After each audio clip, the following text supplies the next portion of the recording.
Elon, what kind of crazy dream would persuade you to think of trying to take on the auto industry and build an all-electric car? Well, it goes back to when I was in university. I thought about what are the problems that are most likely to affect the future of the world, or future of humanity. I think it's extremely important that we have sustainable transport and sustainable energy production. That sort of overall sustainable energy problem is the biggest problem that we have to solve this century, independent of environmental concerns. In fact, even if producing CO2 is good for the environment, given that we're going to run out of hydrocarbons, we need to find some sustainable means of operating. But most of American electricity comes from burning fossil fuels. How can an electric car that plugs into that electricity help? Right. There's two elements to that answer. One is that even if you take the same source fuel and produce power at the power plant and use it to charge electric cars, you're still better off. So if you take, say, natural gas, which is the most prevalent hydrocarbon source fuel, if you burn that in a modern General Electric natural gas turbine, you'll get about 60% efficiency. If you put that same fuel in an internal combustion engine car, you get about 20% efficiency. And the reason is, in the stationary power plant, you can afford to have something that weighs a lot more, is voluminous, and you can take the waste heat and run a steam turbine to generate a secondary power source. So, in effect, even if you take in transmission losses into account and everything, even using the same source fuel, you're at least twice as better off charging an electric car than burning it at the power plant. Okay. That scale delivers efficiency. Yes, yeah. It does. And then the other point is we have to have sustainable means of power generation anyway, electricity generation. So given that we have to solve sustainable electricity generation, then it makes sense for us to have electric cars as the mode of transport. So we've got some video here of the Tesla being assembled, which if you could play that first video. So what is innovative about this process in this vehicle? Sure. So in order to accelerate the advent of electric transport, and I should say that I think actually all modes of transport will become fully electric, with the ironic exception of rockets. There's just no way around Newton's third law. The question is, how do you accelerate the advent of electric transport? And in order to do that for cars, you have to come up with a really energy-efficient car. So that means making it incredibly light. And so what you're seeing here is the only all-aluminum body and chassis car made in North America. In fact, we applied a lot of rocket design techniques to make the car light despite having a very large battery pack. And then it also has the lowest drag coefficient of any car of its size. So as a result, the energy usage is very low, and it has the most advanced battery pack, and that's what gives it the range that's competitive. So you can actually have on the order of a 250-mile range. I mean, those battery packs are incredibly heavy, but you think the math can still work out intelligently by combining light body, heavy battery, you can still gain spectacular efficiency. Exactly. The rest of the car has to be very light to offset the mass of the pack, and then you have to have a low drag coefficient so that you have good highway range. In fact, customers of the Model S are sort of competing with each other to try to get the highest possible range.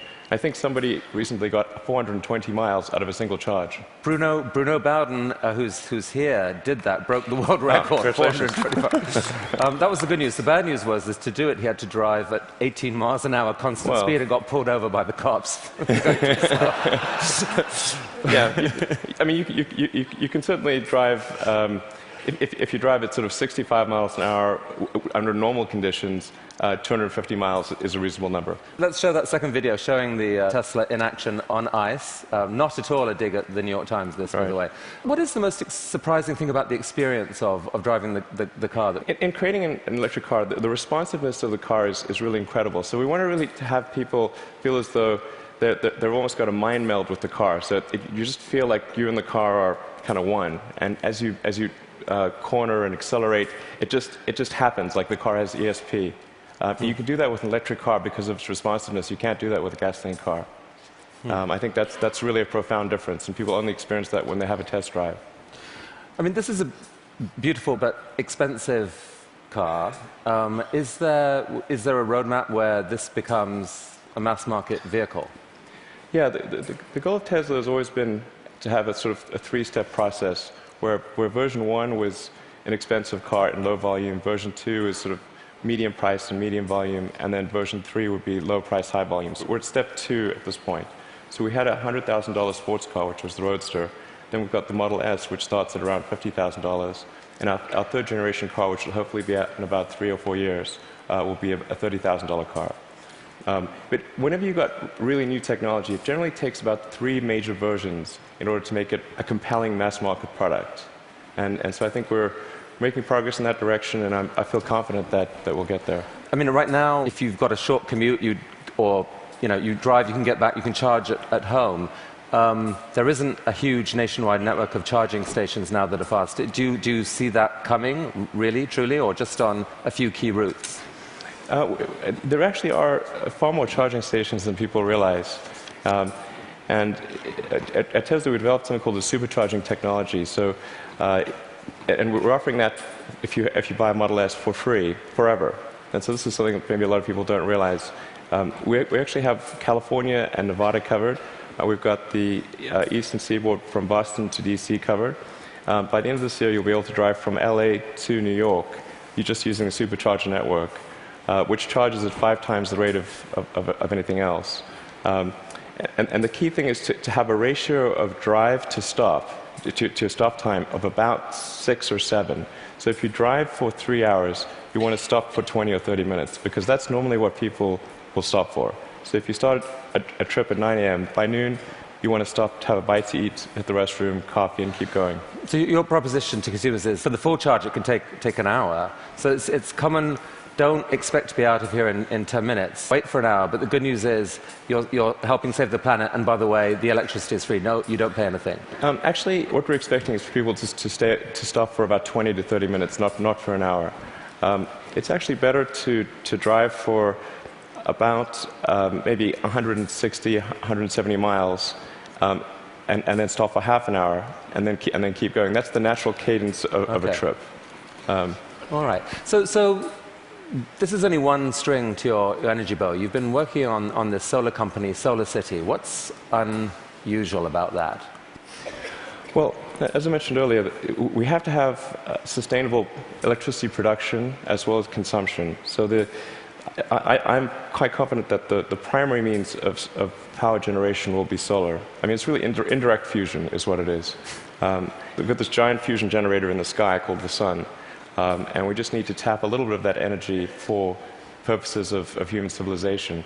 Most people know but don't realize they know is that the world is almost entirely solar-powered already. If the sun wasn't there, we'd be a frozen ice ball at 3 degrees Kelvin. And the sun powers the entire system of precipitation. The whole ecosystem is solar-powered. But in a gallon of gasoline, you have effectively thousands of years of sun power compressed into a small space. So it's hard to make the numbers work right now on solar and to remotely compete with, for example, natural gas, fracked natural gas. How are you going to build a business here? Well, I'm confident that solar will beat everything, hands down, including natural gas. How? It must, actually. If it doesn't, we're in deep trouble. But you're not selling solar panels to consumers. What are you doing? No, we actually are. You can buy a solar system, or you can lease a solar system. Most people choose to lease.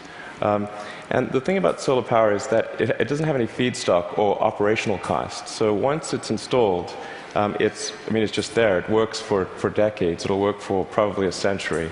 And this is so therefore the key thing to do is to get the cost of that initial installation low, and then get the cost of the financing low. So because that interest, those are the 2 factors that drive the cost of solar, and we've made huge progress in that direction. And that's why I'm confident we'll actually beat natural gas. So your current proposition to consumers is, don't pay so much up front. Let us pay zero up front. We will install panels on your roof. Yes. You will then pay. How long is a typical lease? Typical leases are 20 years. But the value proposition is, as you're sort of alluding to, quite straightforward. It's no money down, and your utility bill decreases. So right. It's a pretty good deal. So that seems like a win for the consumer. No risk. You will pay less than you're paying now. And for you, the dream here then is that, I mean, who owns the electricity from those panels for the longer term? I mean, how do you, the company, benefit? Well, essentially, SolarCity raises a chunk of capital, and from say a company or a bank. Google is one of our big partners here, and they have an expected return on that capital.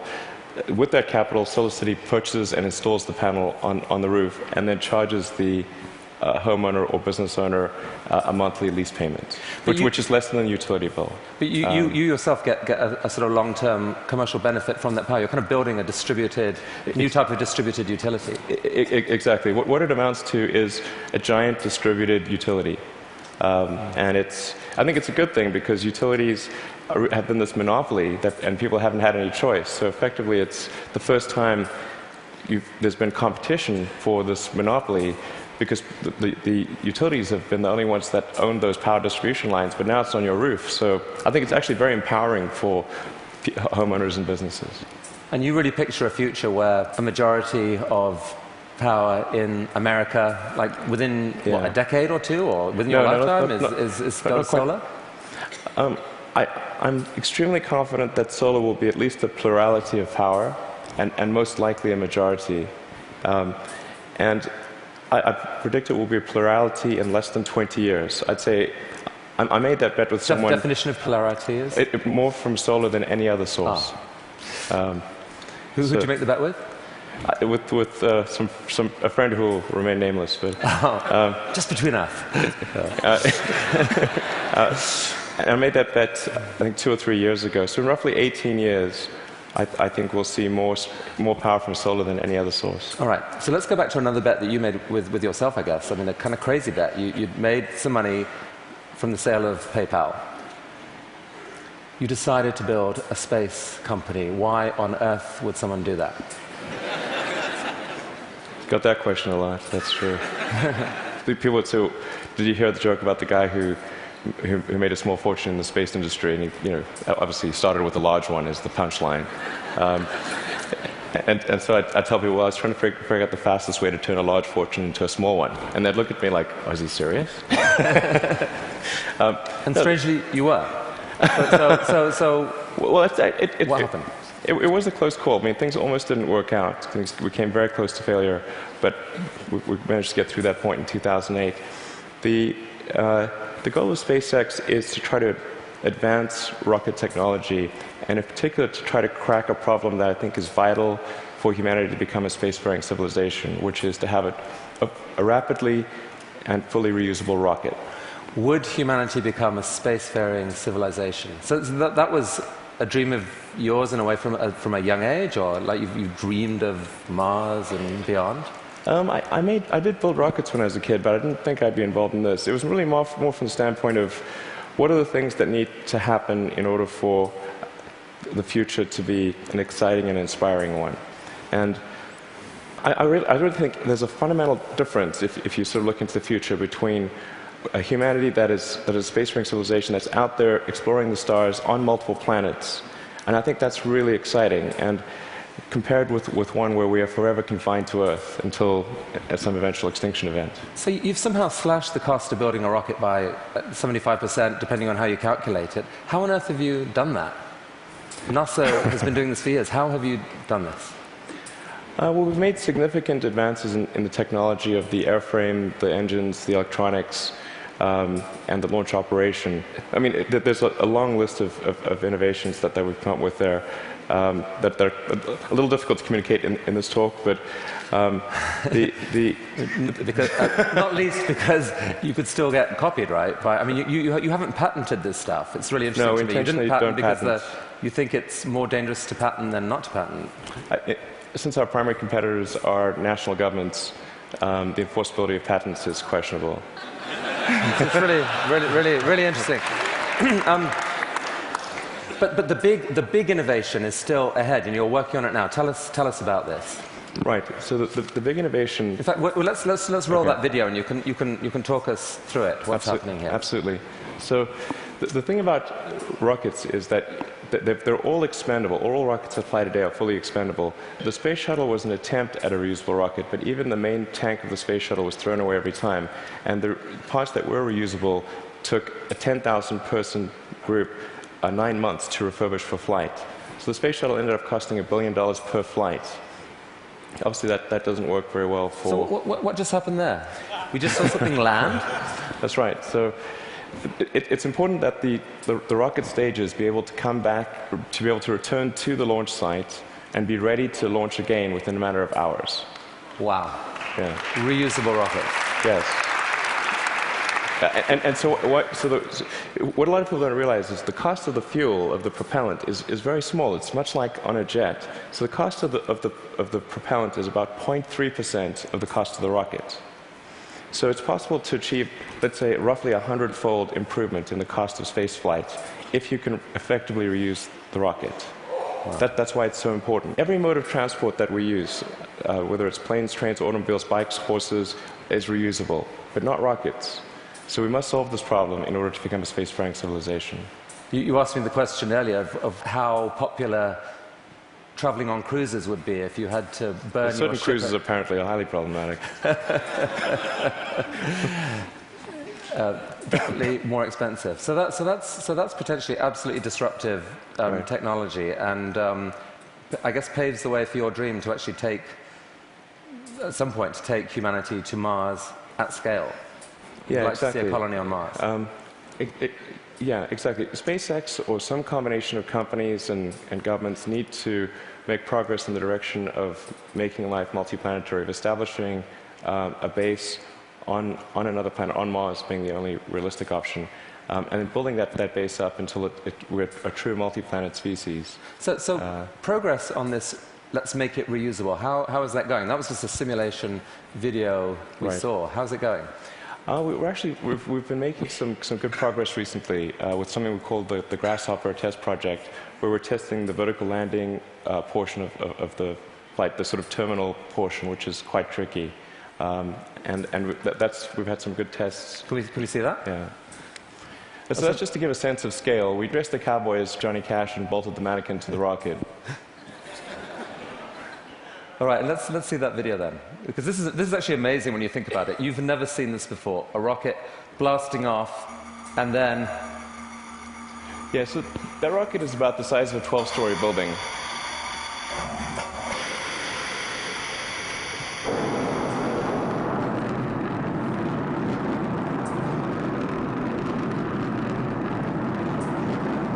So now it's hovering at about 40 meters. And it's constantly adjusting the angle of the pitch and yaw of the main engine and maintaining roll with cold gas thrusters.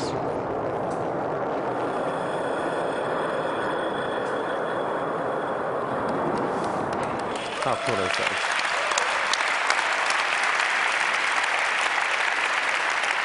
Elon, how have you done this? These projects are so... These PayPal... Solar City, Tesla, SpaceX, they're so spectacularly different. They're such ambitious projects at scale. How on earth has one person been able to innovate in this way? What is it about you? I don't know, actually. I don't have a good answer for you. I work a lot. I mean, and a lot. Well, I have a theory. A theory. All right. My theory is that you have an ability to think at a system level of design that pull together design, technology, and business. So if TED was TBD, design, technology, business, into one package, synthesize it in a way that very few people can, and this is the critical thing, feel so damn confident in that click-together package that you take crazy risks. You bet your fortune on it, and you seem to have done that multiple times. I mean, almost no one can do that. Can we have some of that secret sauce? Can we put it into our education system? Can someone learn from you? It is truly amazing what you've done. Oh, thanks. Thank you. Well, I do think there's a good framework for thinking is physics. You know, the sort of first principles reasoning. I mean, generally, I think there are. What I mean by that is, boil things down to their fundamental truths and reason up from there, as opposed to reasoning by analogy. Through most of our life, we get through life by reasoning by analogy, which essentially means kind of copying what other people do with slight variations. And you have to do that, otherwise it's mentally you wouldn't be able to get through the day. But when you want to do something new, you have to apply the physics approach. Physics has really sort of figured out how to discover new things that are counterintuitive, like quantum mechanics. It's really counterintuitive. So I think that's an important thing to do. And then also to really pay attention to negative feedback and solicit it, particularly from friends. This may sound like sort of simple advice, but it's hardly anyone does that, and it's incredibly helpful. Boys and girls watching, study physics. Learn from this man. Elon Musk, I wish we had all day, but thank you so much for coming to TED. Thank you. That was awesome. It was really, really cool. Look at that. Just think about it. That was fantastic. Thank you so much.